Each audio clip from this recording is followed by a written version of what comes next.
I would like to call this meeting to order. Will you all please rise and join us in the Pledge of Allegiance?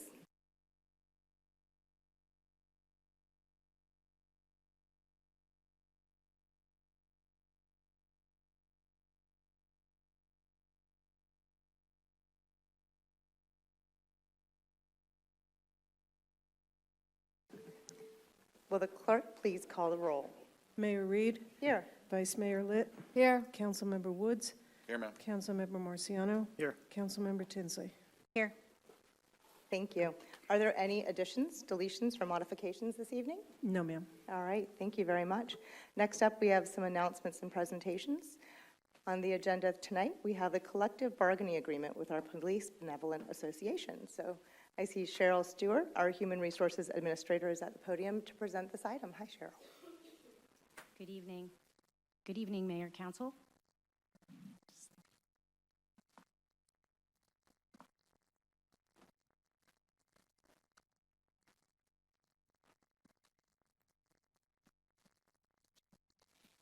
The city and the police union bargaining teams began negotiations in April of this year, and by the end of the fourth session in August, successfully reached a tentative agreement for a new contract, a 3-year contract, that would begin October of this year through September of 2025. The PBA successfully voted in favor of this agreement, and on August 22nd, the vote was 112 to 11 in favor. To touch on some highlights of some of the key items that we addressed through the bargaining process, to begin, our Officer in Charge and Field Training Officer program provides for increases in those assignment pays from 3% to 5%. In addition, it is important to note that those assignment pays are calculated on base pay, but they are paid separately as a separate item on employees' paychecks. In addition, the contract provides for increases in our extra duty detail employment, which is when other employers in the community contract for services for our employees to provide service for their organizations. Those rates would increase by $10 an hour for officers and sergeants and by $3 an hour for our communications personnel. This puts our pay rates in line with neighboring police agencies for extra duty detail. Importantly and new to this collective bargaining agreement is a new program, a new employee health, safety, and wellness program that includes a new physical exam and physical fitness program to be phased in over the 3 years of the agreement. Starting off, both union and management teams recognize that physical fitness is actually an essential requirement for sworn law enforcement personnel, much like our certified firefighters. So this program would align the police personnel with our fire for sworn and certified because it's critically important for those that are performing those life-saving jobs for our protecting our community.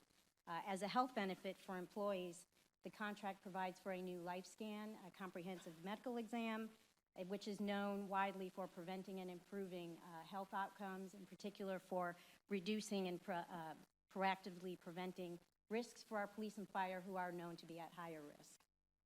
In addition to the medical exam, the police department will introduce a physical abilities test, giving them time to prepare voluntarily in the first year of the agreement, and then over the course of the second and third years, they would be required to take and pass the test by the end of the third year in order to maintain employment with the city, and the program would then be implemented on an annual basis.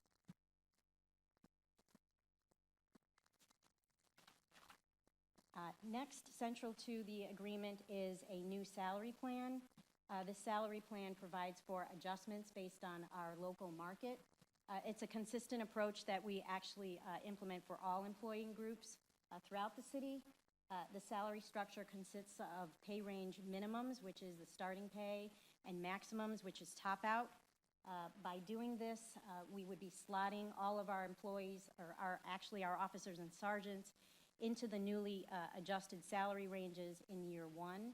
By doing that, officers would receive an average increase of 9.73% in the first year and 21% on average for our sergeants. Communications personnel would receive an 8% increase to their base salary. Then in the second and third year of the agreement, all employees would receive a 7% increase in their base salaries. So overall, over the 3 years of the agreement, employees would receive at least a 21 to 23 or 24% over the course of the 3-year agreement, with officers and sergeants actually receiving a little bit more due to the slotting in the first year. This chart shows you where the bargaining unit positions would be by the end of the 3rd year of the agreement as a result of those incremental adjustments to the pay ranges. The goal is based on our comparative market data, once again, based on data that we have as of June of this year, would be to keep us in the top quartile of our local market with whom we compete for labor.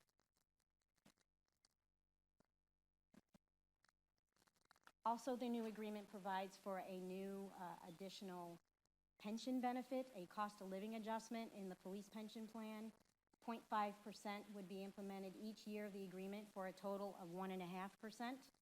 This would apply to all current members, including those in the deferred retirement option program, and it would cost an additional approximate $1.5 million annually.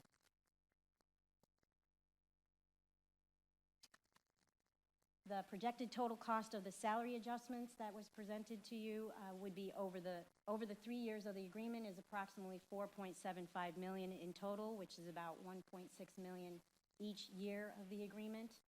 And staff is recommending approval of Resolution 52, which would fully ratify a new 3-year police contract. And I'd like to take an opportunity to thank the city and union bargaining teams. We worked really hard, diligently and collaboratively at the table and behind the scenes. And with us tonight are our local PBA reps, Sergeant Pete Reynolds and Officer Brian T. Alaglu, who would like to say a few words.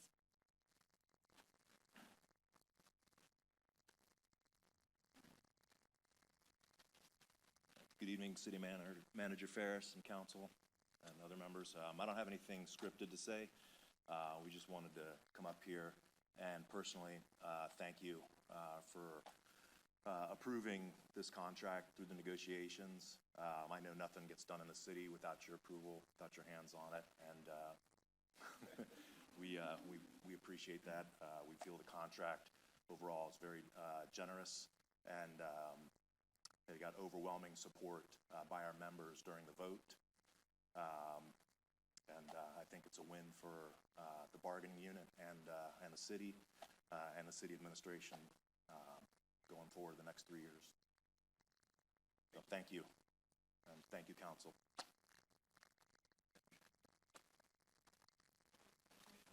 Okay, Ron, did you want to say anything at all? You good? All right. Marcy, were you trying to say something? Okay, lovely. All right. Want to make sure everyone's noted. It's on consent. Yeah, thank you. All right. So next is comments from the public. I do have 3 comment cards for items that are not on the agenda. I ask your forgiveness if I don't pronounce your name properly. So first up, I'm going to ask for Mr. Daniel Laharchik. All right. My apologies. If you could come up to the podium, to the microphone and state your name and address, please. Thank you. Daniel Labarchek, 10789 North Military Trail, Palm Beach Gardens. It's a unit that I rent out, but I've lived in the community since '85. Bought there in '92. The reason I'm coming here is it's the community right across the street from City Hall, Trails End Villas. It's a total of 4 owner-occupied or tenant-occupied units in one clubhouse. And we're going through a process of re-roofing, total revamping it, the community. And we're re-roofing the roofs, and when you do that, you got to take off the AC units, and then you got to put them back on stands to get them to code. Once you put them on stands to get them to code, there's a fencing code that's required by the city. It's more lenient with Palm Beach County to cover up, shield the AC units from the road. And I'm asking for a waiver on the buildings, one, because it should have been grandfathered in. The building's been there since 1973. Two, it's an extreme cost just for the screening. This doesn't include the roofing or the painting of the community. Is going to run somewhere between $4,500 to about $6,800 per unit. We haven't got the final numbers in yet, but that's just for the screening. That's not for the roof, the painting, the tree trimming, and all that goes along with the rest of it. And it's a pretty extreme cost for each unit owner. That, like I said, that cost is for each unit owner. And I was wondering if there's the council or the city would give a consideration to waive the screening requirement code for that complex. All right, thank you so much for your time. Our staff will be in touch with you that would handle that matter. We appreciate you coming tonight. Okay. Thank you, And sir. who would contact me on that? What we'll do is we'll have one of our staff reach out to you just for this moment on your way out, and we'll make sure that you are connected appropriately. Thank you. All right, next we have Suzanne Archer, please. Suzanne Archer, if you could come to the microphone, state your name and address. Thank you.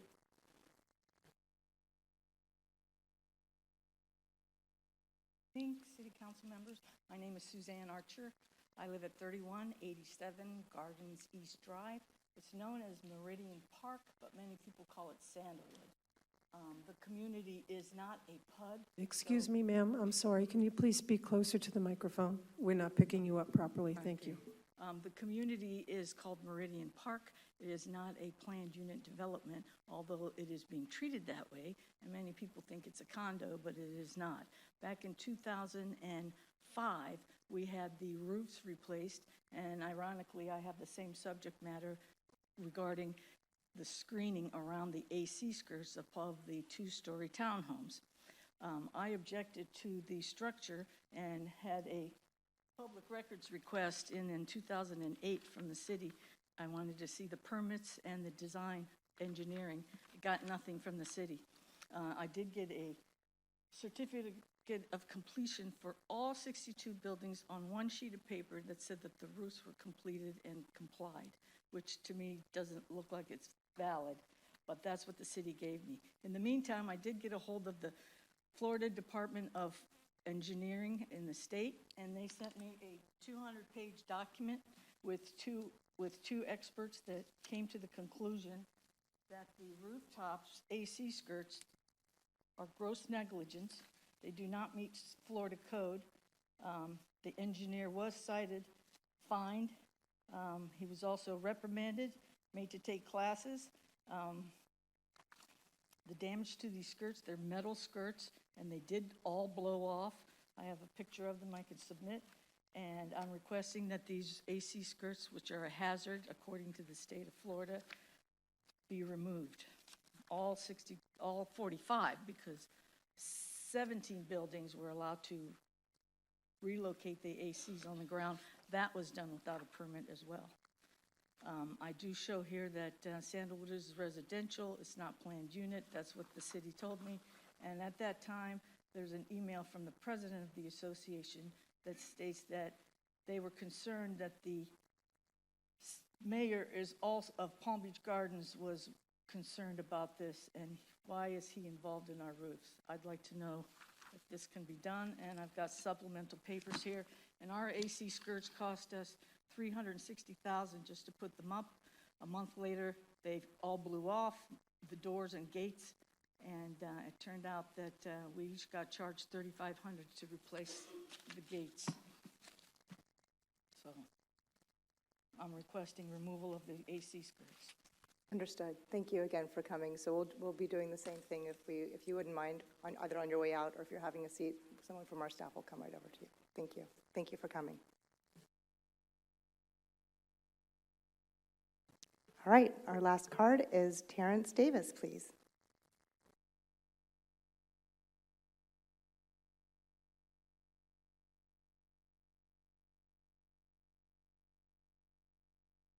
Good evening, Mayor and Council, and the residents of Palm Beach Gardens, Florida. My name is Terrence Davis, and I'm a business owner here at 4822 North Lake Boulevard in Palm Beach Gardens.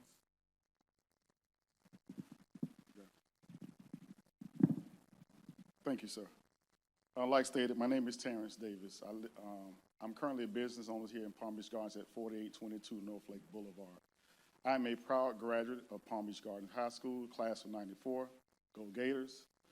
I am a graduate of Florida A&M University, where I got my degree in health education and community psychology, where I returned to Palm Beach Gardens, the area, to coach track and field and to teach school for the last decade in the public school system. I would like to say to this council and to this mayor, great job with what you did today with working with the leadership of these young ladies and men in uniform as we show great working relationships. These are the times where we need media here showing government and police working together with community. Thank you for your service, for all that you do as well, and Mayor, congratulations on your great accomplishment and leadership award that you received recently. I recently, over the last few years, as I served on the council in Riviera Beach, I sat on the board of directors with the League of Cities. And on that board, I understood home rule. And we fought for home rule for over 6 years. And I want you guys to understand, as we focus on your priorities, as Tallahassee's come, as you're proving this budget coming up this cycle, if in position to be elected to this new District House seat 94, that you will have someone that represents you and sit through these budget workshops and focus on your priorities. Palm Beach Gardens started off as where I got my raising. Yes, I was born in Riviera Beach, but I spent all my education in Palm Beach Gardens. I just want to come here tonight and just to say hello. Give a great smile, good greetings. My number is 850-339-9380. I will be around. I will be reaching out to you just to understand what are your priorities. If we are blessed to get to Tallahassee, to understand that we know your priorities prior to getting to Tallahassee, to Palm Beach County today. I think it's very important that state legislators come to these meetings in various parts of this district to be a part of the planning process. So when you get there, they're already waiting on you. Thank you. My name is Terrence Davis. Have a wonderful night. Thank you. All right, next we have the city manager report. Ron, do you have a report this evening? Yes, a couple of items to bring to your attention.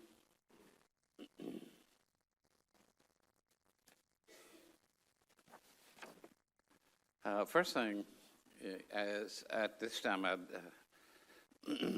September is Suicide Prevention Month, and at this time we like to share with the community an outreach program that we currently have in place throughout the month of September to help raise awareness of National Suicide Prevention Month. There's a local business owner, Card My Yard is the business, has reached out to the city with an idea of placing signs encouraging phrases throughout Palm Beach Gardens. You'll likely see these signs as you drive around the city at various locations and parks. Each sign is accompanied with a display with information on the 988, which is a National Suicide Prevention Lifeline, which is available by call, text, or chat 24/7. So I encourage you to look around town and see these encouraging type of signs out for acknowledging the National Suicide Prevention Month. So just wanted to bring that to your attention. In addition to that, you may have seen as you came into Chambers a vote for the Gardens Green Market on the screens up here. The Gardens Green Market is currently running for the Farmers Market Coalition, Top Farmers Markets in America. It's a contest. As you know, our green market is now rated first in the state of Florida at this moment. At this moment. We need more votes to continue to do that. If you wish to vote, we have flyers over here on the entrance, by the entrance on the table. You can scan the QR code, place your vote. The voting ends September the 19th, so I encourage you to vote frequently and as often as you can. Run those numbers up. But you have to do it from different computers, so if you would. I was going to say you can't vote twice because I already tried and it didn't work. Well, you have to go different email. So I'd bring that to your attention, and I believe that's my report. Yes, thank you. Thank you, sir. All right, so do we have anything being pulled from the consent agenda? No? All right, so nothing has been pulled from the consent agenda, so may I get a motion and a second to approve the consent agenda, please? Motion to approve? Motion a second. All right, all in favor? Aye. Any opposed? Motion passes. Thank you very much. And if I may, I just want to say thank you to everyone. I think that was the best and shortest negotiations on record, and I want to thank everyone for participating and really coming to the table and doing that. That was awesome, so thank you to everybody. All right. Ron, do you want to go? On to ordinance 7. Ordinance 7, 2022, an ordinance of the City Council of the City of Palm Beach Gardens, Florida, adopting the budget for the City of Palm Beach Gardens for the fiscal year commencing October 1, 2022, and ending to September 30, 2023, providing an effective date, providing a conflicts clause and a severability clause, providing an effective date and for other purposes. Thank you. I guess I'll go ahead and open the hearing, and we have folks to the podium, and I'm going to kick it off to Ron here now. Okay. This year's budget, like every other budget that we face, is always a challenge, and for many reasons. The city staff from all departments worked very well to fund the responsibility of the operations of all of their departments. The collaboration and coordination between our departments, as usual, is unparalleled by any government organization that I'm aware of, and we're very proud of that. To compound the issue of a very complicated process, a new electronic format was introduced this year, which you all will hear about a little bit later in the presentation, and you've already seen in your individual presentation at your agenda reviews. And I know you have studied it laboriously over the last several weeks. Our employees have engaged this new challenge without hesitation, and they started learning the process. They quickly realized the advantages of the management tools and the value of the new system. They also realized the value of the transparency and the accessibility to the budget by the tax-paying public. Here tonight, you're going to receive that presentation of the budget and introduced the public to the new system, which is out on the website now.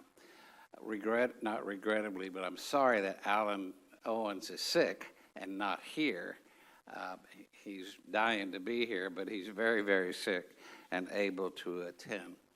But we have our top aces in the finance department here tonight to bring you the presentation of the proposed budget for fiscal year 22-23. Sean O'Brien, our Deputy Finance Administrator, and Arian Panzak, our Finance Manager, are here to present to you that proposed budget. Thank you.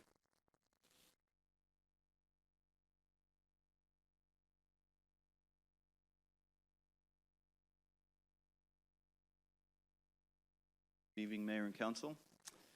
As you know, we are here to present the first public hearing of Ordinance 7, 2022, adopting the fiscal year 23 budget. Going over the budget adoption timeline, as you know, the maximum millage was set at the July 14th council meeting at 5.32. The budget was issued to council and the Budget Oversight Review Board on July 15th. The budget was posted online for residents on August 3rd. We received the board report on September 2nd, and this brings us to tonight for the first public hearing. Looking at property values increased from $13.5 billion to $15.6 billion, a 15.06% increase. This also includes new construction of $303 million and an increase to existing properties at 12.82%. Moving on to the proposed millage rate. This was a prior year comment by the board that we just found extremely relevant this year with handling everything. When they were talking about our 10-year financial forecast and how it compared to actual results, how did we, if we had favorable result, how did we use that excess reserves? And they made a comment that if the actual financial results do not forecast a requirement to use 100% of the budget stabilization fund and eliminate the need to dip into the unassigned reserves, then council should give consideration to reducing the millage rate. And that is what's being proposed with a rate of 5.32, which is a 4.15% reduction from the 5.55. So you know the city has no debt millage rate, so the operating rate of 5.32 is a total rate, which calculates out to 8.14% above the rollback rate of 4.9195. This next comparison, this table we put together, we really were interested in how did our tax rate compare to all the other taxing authorities in Palm Beach County. You can see on the left-hand side lists all the taxing authorities. The next column is the fiscal year 22 adopted operating millage rate. The next column is the fiscal year 23 proposed millage rate, and then the calculation of the rollback rate and the increase over the rollback rate. If you see in yellow, Palm Beach Gardens, we appear extremely favorable with only 3 much smaller municipalities above us, and we ranked above all the other ones that we compare to. You can see the increases anywhere from 6.17 to the city at 8.14, all the way down to 30.78% above rollback rate. Some other information to look at, the taxing authorities highlighted in green are those proposing to reduce the millage rate. Those in blue are proposing to keep the millage rate flat, and those in red are proposing to increase their operating millage rates. So again, we look extremely favorable. Taking a look at how this impacts the proposed rate on a typical homesteaded property, we looked at 4 different valuations of homeowners. We took a $450,000, a $650,000 assessed house, $850,000, and $1,050,000, and we show what taxes they would pay under the current 5.55 and what their rate would be under the 5.32. As you can see across all the different valuations, each would receive an annual tax decrease. Using the same assumptions, but for non-homesteaded properties, these would be capped at the 10% max. They would see a monthly increase of anywhere from $11 to $26. The question we often receive is, how much of my tax bill goes to the city? And in this chart with the dollar, you can see 72 cents of every dollar collected for taxes goes to other authorities. That includes Palm Beach County, the school board, and all of the other taxing districts. And that leaves about 28 cents that goes to the city. And with that, I'll have Erin go over some of the proposed budget summaries.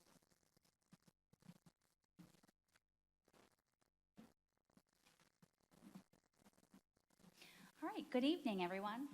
Tonight I'd like to start by pulling up our new OpenGov budget platform that can be found on the city website under the finance page.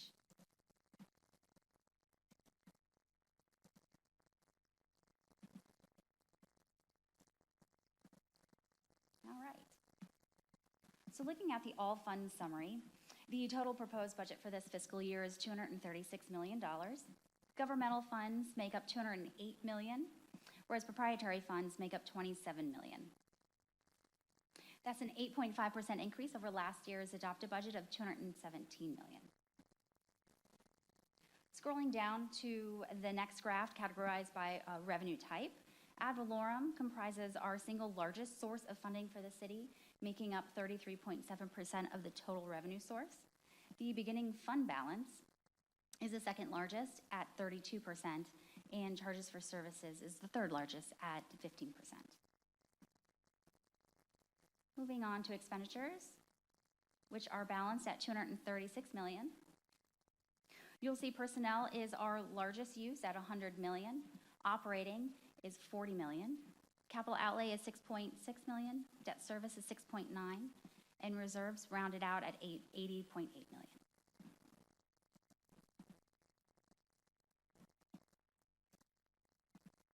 All right, so next we're going to get into the general fund, which is the city's largest fund, comprising of $165 million of the total proposed budget.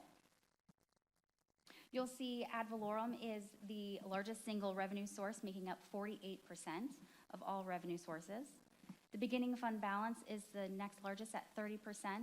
And here to the right are the remaining miscellaneous revenues that include permit and fees at 7.3 million and charges for services at 7.6.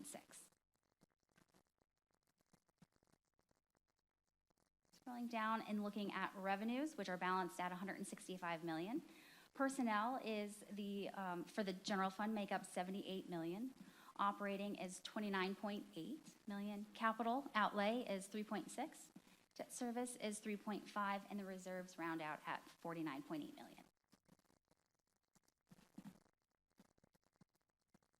All right. So there are a few cost drivers that are affecting this year's budget. The largest is the growth that we're seeing out in Avenir. This is the catalyst that is driving the expansion that we're seeing out at our golf course in the Fire Station 6. Also, we are seeing the effects on inflationary costs, on our cost of goods and services, and as well as necessary salary increases to keep up with current market conditions to retain staffing.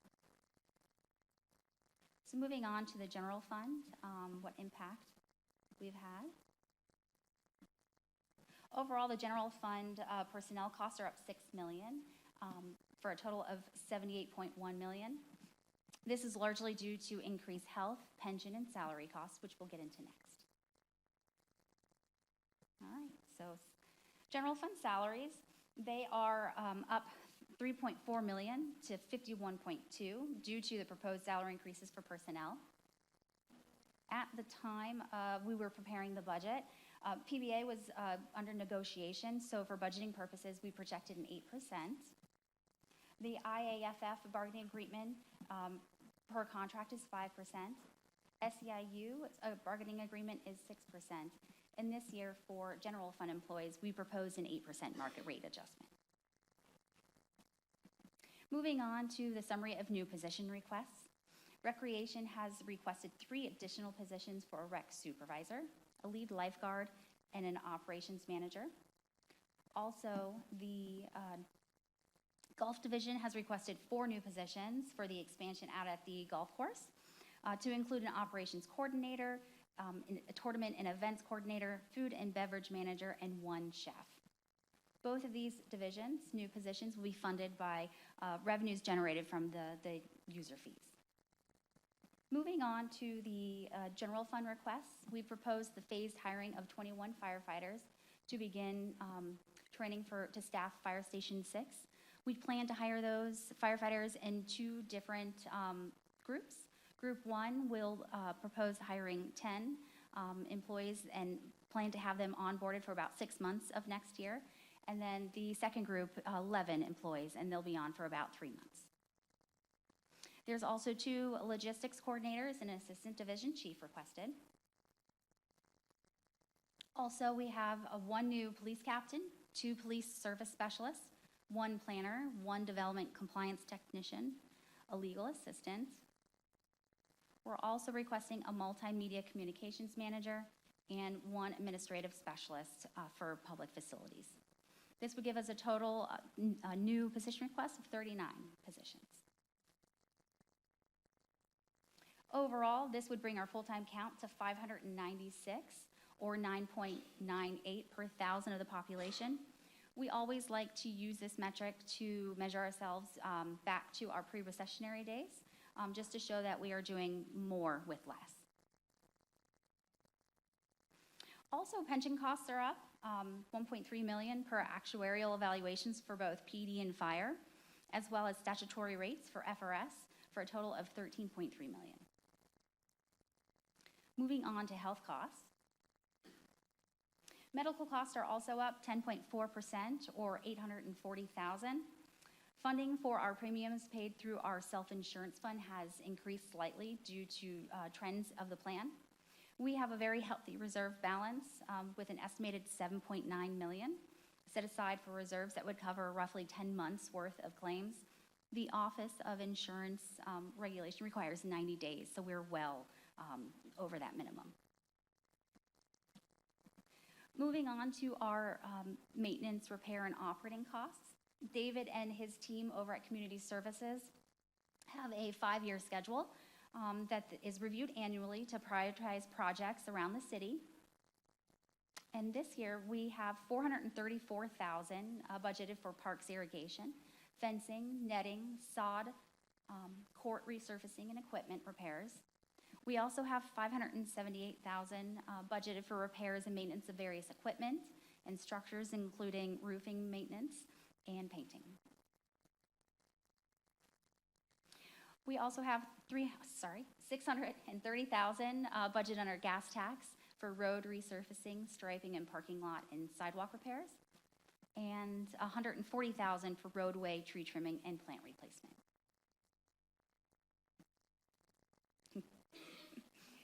And finally, we have $250,000 budgeted for canal maintenance and dredging program, and an additional $250,000 for the stormwater and repair program.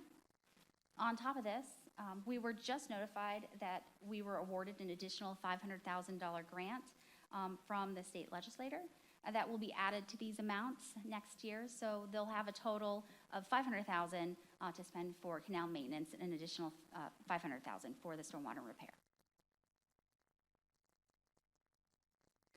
So again, we're going to go back into the new OpenGov platform for the proposed budget. So looking at our 5-year capital plan, which is also reviewed annually to prioritize projects around the city, you'll see that the general fund proposed capital budget is $3.3 million. Special revenue is $3.12, and the capital projects fund is $2.3 million. Just to highlight a few of the larger projects that we have planned for next year. Under parks, we have $400,000 budgeted for the replacement of the Lilac Park playground. We also have $200,000 earmarked for additional pickleball courts over at Joe Russo Park. And we have $1.1 million for the competition pool resurfacing due to aging facilities. So when you collapse that all up, our total capital budget for fiscal year 23 is $5.9 million. So go ahead and pass this back to Sean.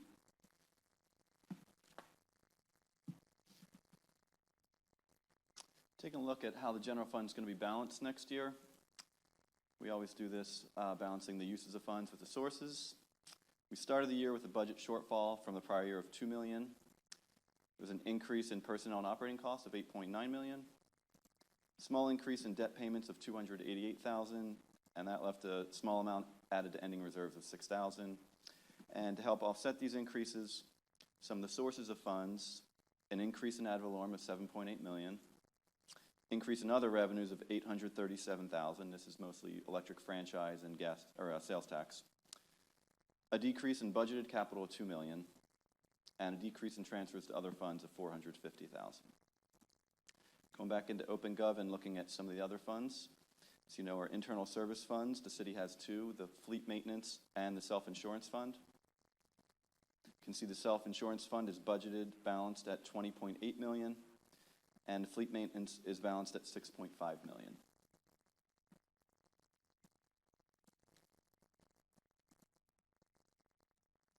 Looking at special revenue funds, the majority of these, the larger ones include the gas tax fund, the recreation fund, and the golf course fund. Starting with the gas tax fund. Total budget of $1.6 million. That's made up of $815,000 in intergovernmental. That's our gas tax collections, and beginning reserves of $647,000. And this is balanced with $1.6 million, made up $1.1 million of operating and $384,000 in reserves. Moving on to the recreation fund. Total balanced budget of $7.6 million. It's made up of $5.6 million in charges and reserves, and that's balanced with expenditures of $7.6 million, mostly covers personnel to offset these costs, and operating of $1.6 million. And lastly, the golf course fund. As you know, with the opening of the new course, revenue is increasing from 7.7 million to 4 million. That's all due to the expansion of the golf course and facilities. So you're going to see significant increase in charges for services and also operating expenses down below, balanced at 7.7 million. They end reserves with 1.6 million. Now moving on to our 10-year financial forecast. Some of the highlights: we maintained the operating millage flat at 5.32 for the entire 10-year period through fiscal year 2032. There was no increase. There was zero debt service millage.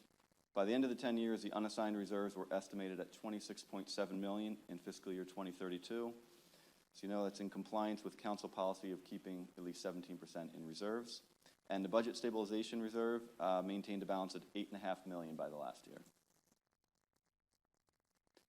Taking a look at the graph, you see the budget stabilization being charted out, and you see a reduction in fiscal year 24. That's for the projected transfer to cover costs related to the Burns Road expansion project. You can see it stays relatively steady and ends at 8.5 million. Next shows the unassigned reserves, staying steady at the 26 million and bumping up slightly in the last year to 26.7. And this is all with keeping the millage rate flat at 5.32 for the 10-year period. This is where we compare ourselves to other municipalities. If a certain homeowner in this house, what they would pay in total taxes somewhere else.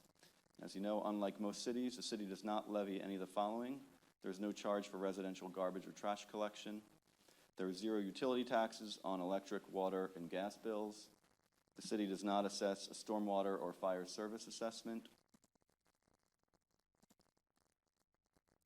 And based on some of our assumptions, we used a calculation based on a $650,000 assessed value with a $50,000 homestead exemption, and we conservatively estimated some of these taxes. Your utility tax collections, we estimated $2,400 for electricity and gas bills, $780 for water, and the communication service tax was based on a total bill of $3,600 for your internet, your phone, your cable TV.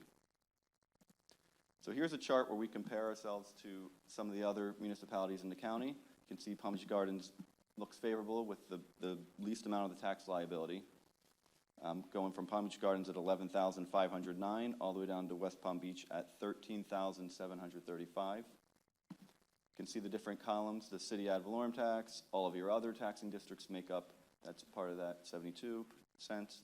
Your utility tax, the city does not have one. Solid waste, stormwater, fire assessment. Another item to bring to your attention, those highlighted in blue, you can see under the city ad valorem, they have a much lower tax rate, and that's because they're all part of the county fire rescue MSTU, and that shows under the other ad valorem. But overall, our tax liability looks the least. Going on to the Budget Oversight Review Board, we received their letter, and just to pull out some of their findings, their highlights, their work for the 1-cent sales surtax, they found that the city expended tax funds in accordance with all statutes, ordinances, and resolutions. There are findings with the 2023 budget. They made a statement that the city has taken affirmative steps to avoid a tax increase for the fiscal year 23 budget. The city also remains fiscally responsible and in a strong financial position, which is most impressive given the complexities and uncertainties resulting from the COVID-19 pandemic. Some other statements they made, this is one from last year that they continued. The 10-year financial forecast continues to be a great tool in assisting the council, and the city has done a tremendous job in keeping the projections forecasts up to date. And lastly, they were very impressed with the OpenGov platform. They stated city staff has been transparent throughout the budgetary process with its residents and citizens and has taken significant steps in implementing the OpenGov platform. And finally, the board was pleased to see a responsible decrease in the proposed millage rate. Next, required action. There will be 2 motions tonight. The first, staff recommends a motion that the City of Palm Beach Gardens adopt a proposed operating and total millage rate of 5.32 mils, which is greater than the rolled back rate of 4.9195 by 8.14%. And the second motion, staff recommends a motion to approve Ordinance 7, 2022 on first reading, adopting a budget for fiscal year 2022-2023. And that concludes All right. Excellent work. And is there anything else? That's it for now? For now. Okay. Is there anyone wishing to speak at this time? All right. I don't have any comment cards in regards to Ordinance 7, so I'm going to close the hearing. And can I get a motion and a second to approve? I'd like to recommend a motion that the City of Palm Beach Gardens adopt a proposed operating and total millage rate of 5.32 mils, which is greater than the rollback rate of 4.9195 by 8.14%. Okay, second. And let's bring it back for discussion, or do we need to go ahead and do the second motion? No, you can discuss that. All right, thank you. All right, so Rochelle, you made the motion, go for it. Would you like to begin? I am just very excited that after 6 years on council, we are able to offer the residents a reduction in taxes significantly, especially coming out of the past 2 years that we've been in with COVID. I think the Budget Oversight Board hit the nail on the head with that when, you know, the financially responsible way staff has gotten us through that situation is quite amazing. The fact that all of our contract prices have gone up, we've been able to offer our contracted employees increases going forward. We've been able to fund 39 new full-time positions with this budget. We're making up a $2 million shortfall with it as well, and operating costs across the board went up, and we're still able to have a 4.15% reduction in millage rate. So I'm really excited, and thank you to staff for always being on top of things. And I think this new system, the transparency of the new system and the ability to change it in real time and always know where we are is going to be a great asset for the city. And thank you to Ron, too, for spearheading everyone, for keeping us all in line. Thank you very much. Let's see, Marcy, are you, or I know, Mark, you must be so excited to speak tonight. No, okay, all right. All right, Mark, you're up. Well, thank you. Usually I come with like a 2-page presentation on as to why we should be lowering the millage. Today I got 2 lines, which basically says, you know, Rochelle already hit the nail on the head. We're in an enviable position to do what we have to do. I'm glad I don't have to argue with you, Sean, because I normally argue with Alan when he's standing up there.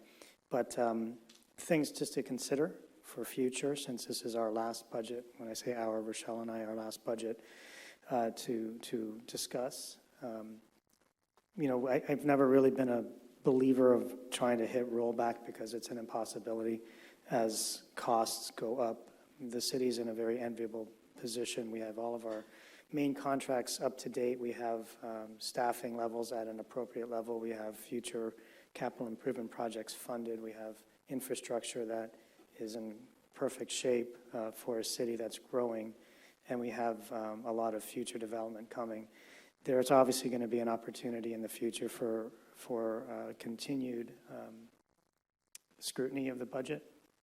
I'm going to ask that this council and future council and staff continue to look at what the budget review board says. This current group is very strong and very good, but also to look at the budget stabilization fund. I mean, we have an unassigned reserve requirement of 17%, which is typically we're higher than that, which is always favorable.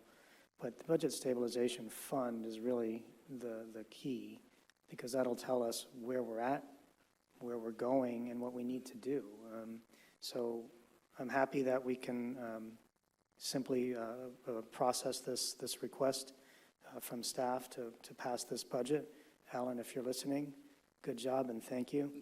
And I'm going to be very favorable in supporting this year, but I do want to make sure that you guys, and I'm looking over there and over here and everywhere else, that you guys just keep looking to make sure that you're doing what's responsible for the residents of the city. We're in a very good place as a city. We have a lot of revenues and a lot of strong, favorable economic outlooks here. That doesn't mean that we should take that responsibility lightly and say, great, we'll just be the bank for the residents and spend it as we want. It's to plan and to provide and to also do with as little as possible. So thank you. Thank you, Mark. All right, now Marcy, please. Okay. So I think the theme of this year is growth. And we discussed this at our last workshop, that we have the lowest population per square mile in our county, but we have over 60,000 people, and we're still growing, we're a unique city. And as we all know, there are two factors in tax revenue: the value of property and the rate it's assessed, and both have increased. So our assessed value has grown by 11%, and we have a very healthy growth rate for the future development of our city, with a lot of development that we haven't even realized yet. We have, Avenir still growing. We have PGA Station that we just recently approved. FPL is soon going to take occupancy on their first building, and they have phase 2 that's going to be starting. Hopefully we have downtown at the Gardens and Legacy and a lot of infill development. So it's very exciting in this city, and this budget proves it. So this year we've increased our reserves exponentially from last year. We added to economic development reserve and a large component to our budget stabilization. And then, when we're talking about growth, I would be remiss if I don't mention the fact that we've also increased a lot of our expenses with the inflation rates that we've all seen, and interest rates and the cost of materials. I know you touched on that in your presentation. But with all of this growth, our city has not really increased in the size of its workforce, with the huge surge in growth over the last couple of years, and annexation actually as well.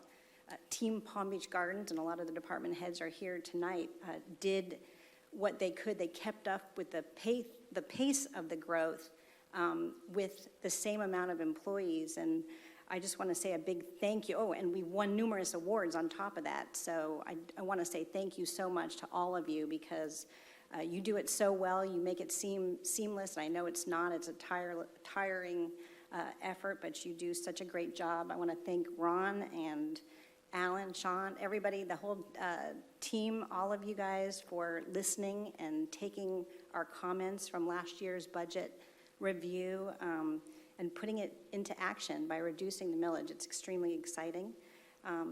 The growth that we just talked about, one of the best parts is the fact that we get to reduce our millage by 4.1%, which means that our taxpayers are going to, those that are, have homestead exemption, are going to see and realize a tax savings, which is very exciting, and I appreciate that very much. Our budget also allows, or this proposed budget allows for an additional 39 employees. That's exciting too, to give you guys the help that you really need. And I feel like we need to do a PSA boasting our city. Welcome to Palm Beach Gardens. Our city doesn't charge, fire rescue tax and solid waste tax and stormwater tax, and we don't have an MSTU. It's super exciting, and the fact that we're #1 now. I know we used to have Boca as #1, but now we're #1. So I think that's very, very exciting. And I'm definitely in favor of passing this budget, and as my fellow council members say, hopefully we can continue to looking for savings and getting a little bit closer to the rollback rate in the future. It's very exciting, and thank you so much for everything you did to make this happen. Excellent. Thank you so much. Carl.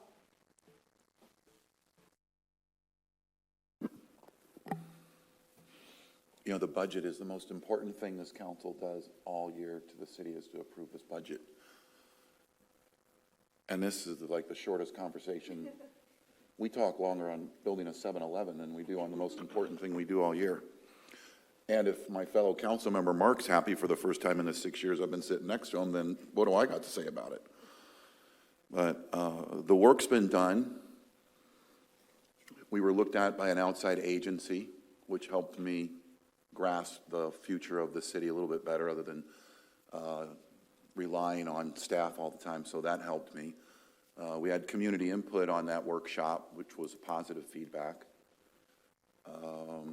We're transparent with the budget being online. We haven't received any negative feedback. I appreciate the ability to hire firefighters, most importantly, because they save lives. And they do because we discussed that with how fast they can get to people with the heart attack rate, how fast we get them to the hospital. So that's important. We put firefighters on the road. The police are obviously happy. For the first time in the 3 budgets that I've been with them, they've never come up and say, we're good. First time. So what am I going to say about it? So I'm going to support it. My fellow council member supports it. The community supports it. You guys have done a great job. And here we are. Okay, so thank you. All right, great.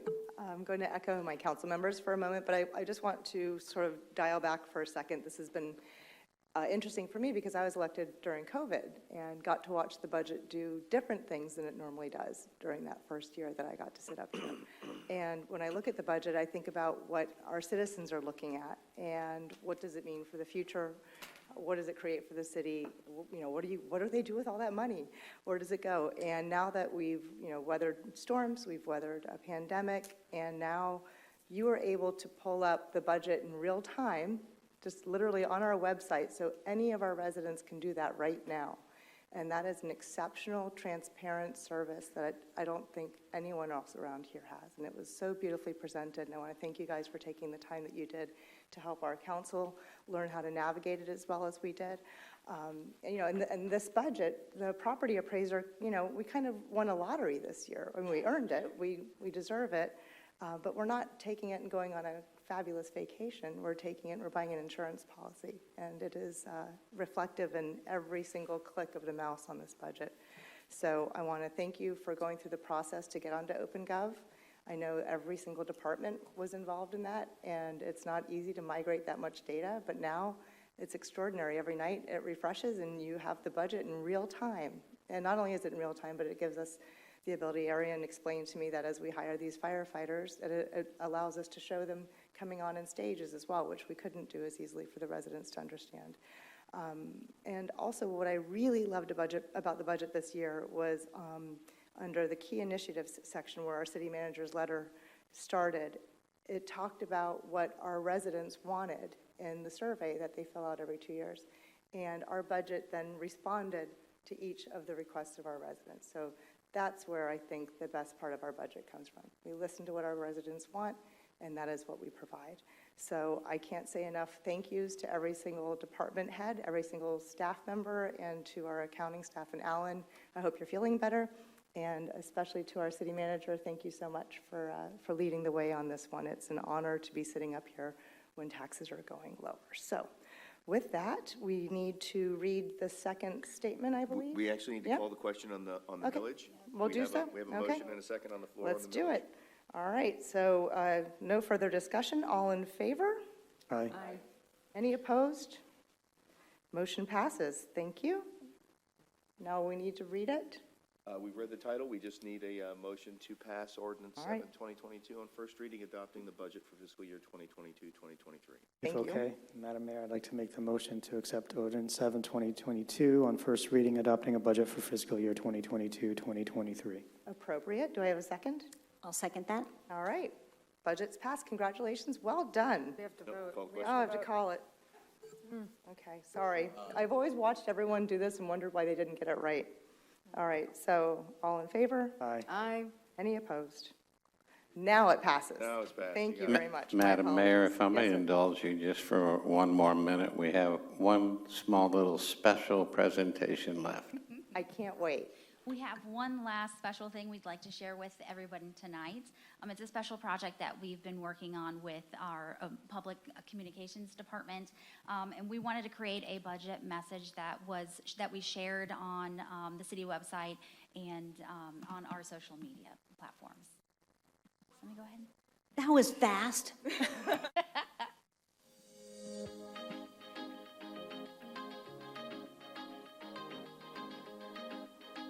Hello, Palm Beach Gardens. I'm Arian, and I work in the city's finance department. It's budget season here, and this month, City Council will hold 2 budget hearings before officially adopting our new fiscal year budget. Did you know that the city's proposed budget is $236 million? I know what you're thinking. That's a lot of numbers. But I'm here to tell you what you really need to know as a Gardens resident or business owner. 1, this year we are proposing a tax cut. Yes, your city council will consider a 4.15% reduction of the millage rate to 5.32 mils. That means most homesteaded properties will see a slight reduction in taxes. 2, we are preparing to support growth and will be building a 6th fire station soon.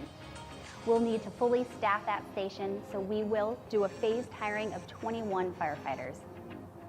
Across other city departments, including recreation, golf, and the police department, we will recommend an additional 19 positions. Remember that resident satisfaction survey responded to? The budget is where we put those results into action. We'll be funding all of the projects it takes to keep Palm Beach Gardens safe and beautiful. And 3, this year we've done away with those dull spreadsheets and replaced them with a refreshing way for you to interact with the budget online. It's called OpenGov, and it makes navigating the city's budget so much easier. You'll have transparent access to departmental budgets through graphs and visual data. Visit our website at pbgfl.com/budget. It's that easy. Our city works better when our residents are engaged. So dig in and let us know if you have any questions.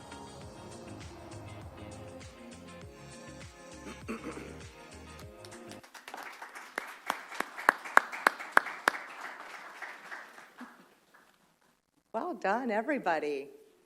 I can't wait to share that with everyone. Thank you. John's got some competition from his video now. I don't know. Actually, when you go on YouTube to watch that, you can see John in the right-hand corner with his, yeah, it's still ready to go. All right, so thank you all so much. That was really exceptional, and Marcy got her wish instantaneously. So we have no resolutions on the agenda this evening. Next, we have items for council action and discussion or items of interest. May I, anyone? I see Mark leaning in. I hate to do this on such a good note, but, you know, we got an email the other day, we all did, and I didn't respond to it. I don't know if anyone else did, about the dog park situation. I should have called you, Ron, to discuss it, but I just kind of thought about it as I was sitting here looking at something else.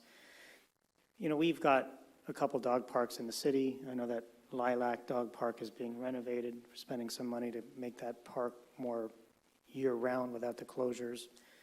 We've got the park at Alton. And, you know, I actually did call Dawn Levinson from PGA, asking her what this situation is and why a park can't be put in PGA National, and then talk to someone else from a different HOA. And, you know, there's certainly a liability issue that goes with dog parks. It doesn't seem like anybody wants to insure HOAs with dog parks. And PGA National, where I live, you know, it's an open community, so having a dog park does not prohibit anyone from anywhere to come and use that facility, which was what the POA's concern was.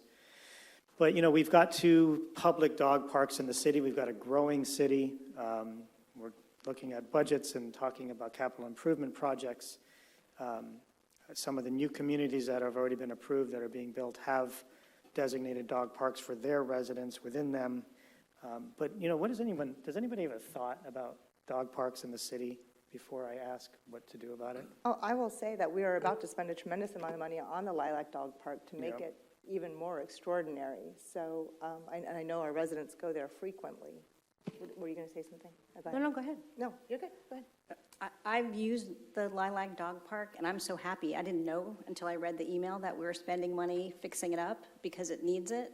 And I know, having gone there multiple times with my 2 dogs, that it is hard to maintain, and people don't, I hate to say it, clean up after their dog. So I'm really, and the dogs, when they run and everything, it does rip up the sod, and that is so true. So I'm very pleased that we are spending money on that park, and I think it will be more utilized once we do.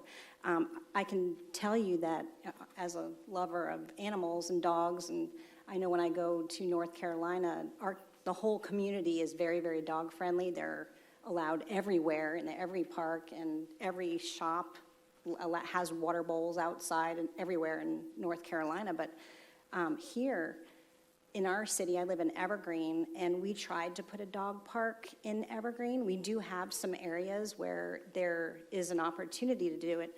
Unfortunately, we couldn't do it because of liability insurance. The rates, when we inquired and started doing, the rates were so high that when it came to a vote, we didn't have the votes to do it because we didn't have enough people to amortize that cost amongst the 963 homes, which is hard to believe, but it was that much of an increase after the fact.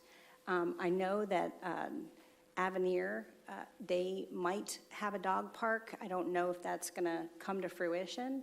But that's in the western community. However, that's also, they have residential communities that are gated, and then they have some that are not gated. So I don't know if it'll be a dog park for the whole city or if it'll be a dog park for just Avenir. I can't answer that question, but I know that that was one of the things they were proposing, but it's obviously under review, so who knows. But I do think there's a lot of residents out there. I mean, I've gone to Jupiter. I like that one better, so it's a good one. But I do think that it's something that would be used for sure. I don't know how we can look at, or maybe we can talk about it at another, have staff look at it, in the future for Anything second behind Jupiter, a different park. We don't want anything in Jupiter being better than Palm Beach Gardens, including a dog park. What about the I say district take park? your dogs to Jupiter. That's a great idea. I know that our Just city. just as much as you talk about the liabilities that go along with a dog park in neighboring communities, and so do liabilities go along with a public dog park. As a matter of fact, we have a larger liability than private communities. We're an easy mark for anyone who wants to sue us. We get sued over cracks in sidewalks in other cities. So it's a sue society out there, and we recognize the difficulties of the existing dog park we had, and they have been addressed to the tunes of $175,000 where we're putting in the artificial turf. And frankly, the problem is the users. They mix the large dogs with the small dogs and the small dogs with the large dogs. They don't pick up after themselves, and they let them run wild, and they do have difficulty. We get police called out to try to manage the dog park. So there's the expense of the dog park, there's a maintenance of the dog park, there's a liability of the dog parks. And I know that someone was excited about the idea of having a dog park at North County, Gardens North County District Park. There was never a dog park planned there at all. That was supposed to be a sports facility, and a dog park was not approved by Palm Beach County Parks and Recreation, which has to approve the master plan, which this council approved also. So that was a mistake on the other people's part, that they thought a dog park was going to be there, particularly when, as you point out, there's a dog park up on Hood Road and Alton, whatever the road that is that comes through. So there's one in the vicinity. So we're trying to make the dog park we have better and safer, and so we'd like to see how that works out. In the meantime, yes, there are liabilities in the private communities if they should build dog parks, but there again, if they're gated communities, they're for residents only. And so that's a case of where residents would be suing residents. It's a lot less likely than anybody who comes to a public dog park. So But that still happens. I'm sure it does. I'm just saying less likely. So there's nothing budgeted for a dog park at this point. We'd like an opportunity to see how this renovation works. I have a question. Do we know if the Avenir one is going to be, the Avenir Park is open to the general public if there was a dog park in there? Or no, we don't know that yet? We've had a lot of discussions. The Avenir folks have expressed a lot of talk on a potential dog park, but there's nothing official that staff is reviewing at this point in time that includes a dog park. at this time. I live in PGA National too, and we're one of the largest communities in the city, and I don't understand why the residents aren't pressuring the HOA. Yeah, Well, they there's are. liability. They are. need to pressure the HOA for the dog park in PGA precisely for the reasons that Ron reiterated on that. You know, we are big enough, and if the residents want it, the liability comes with it, and they need to understand that. Yeah. That's it. Thank you That- for bringing it up. I just need, because we can't talk about this stuff in private, and I didn't want to share more emails and bounce things around via email, so I wanted to just have the conversation while everyone was able to. You know, I think I've got 2 dogs. One of them is sick at home. Apparently, he got into something and is thrown up all over the place, and Granny's let me know all about it. But that being set aside, I mean, we're all dog lovers, and you see them everywhere. Everybody's bringing their dogs everywhere. I know that the city's trying to encourage people not to bring dogs where they're not allowed to bring dogs, including on city properties. So that does pose another challenge. But anyway, thanks for the conversation. We'll see what happens with Lilac, and you know, future councils will obviously continue to listen to the residents.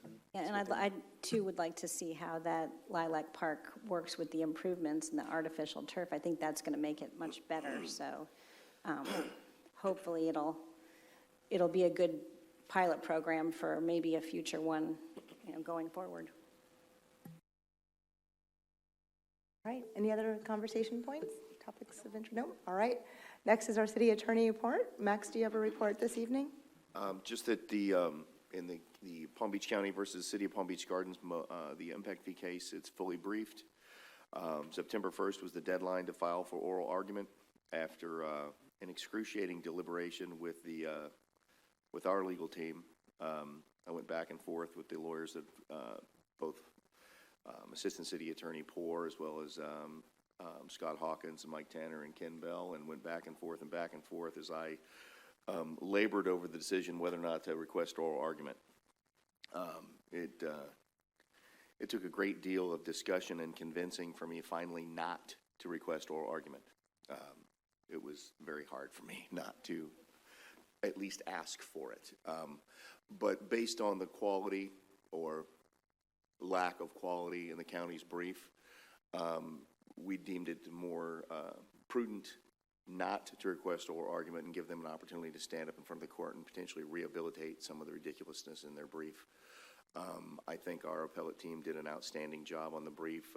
Ken Bell and Mike Tanner's efforts on the brief were outstanding. So were Scott Hawkins and Walt Poore. The team, everybody came together, and we worked very, very hard on that brief. You had 5 attorneys with over 150 years of legal experience working on that brief. We're doing everything we can to win. So September 1st came. That was the deadline to request oral argument, and the county did not request oral argument, and neither did we. The court could still order oral argument if after they read the briefs they deem something unanswered that they want to basically quiz us about. But we'll see. I expect it to be probably 3 to 4 months before we get an opinion, unless they order oral argument. Typically, if they order oral argument, once that order comes out, usually 2 months, about 2 months after that, we'll actually have oral argument. And then usually 3 to 4 months after oral argument, you get an answer. So no oral argument, 3 to 4 months from now. So right around Christmas, New Year's, we should have an answer. That's when I would start expecting it to come out, the opinion. If they order oral argument, I would expect that order to come out probably sometime within the next 45 to 60 days. And if it does, I'll let you know. All right, Michelle, were you going to say something? No? All right, thank you very much for that update. We appreciate it. Okay, if there is no other business, this meeting is adjourned.